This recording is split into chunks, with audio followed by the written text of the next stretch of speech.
Scrapping tip number one, the use of 5-gallon buckets to store and organize your scrap, and it makes it a lot easier when you take it to your yard.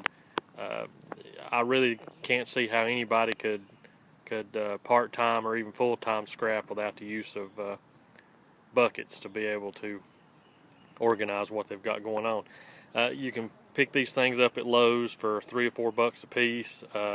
I personally have never paid for any. I usually get them from the roadside trash and stuff that I pick up. But once you get your bucket, whatever kind it is, you want to, of course, label it for what you've got there.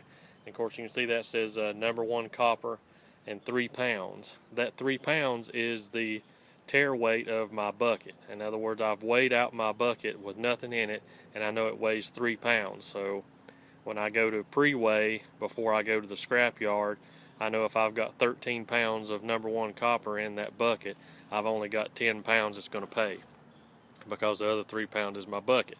But all you got to do is take your bucket, get them cleaned out. You want to make sure you don't have a bucket with a, that somebody's tried to use mixed grout or worse, cement or something like that in it.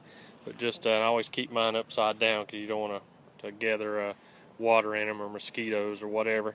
And just take you just a Sharpie and something that's going to stay on the bucket with the label, and just go ahead and put what you've got on it and your pounds, and then you're ready to go. All you got to do is take your bucket and have it ready to go, and just put it in the back of your truck or your car or whatever.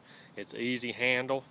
And the only other thing I would suggest is, if you go to a yard where a lot of other buckets are being used, you might want to put your last name on them, or your company name, or I might want to write Happy Scrapper or something on my bucket, so I'll know whose is who.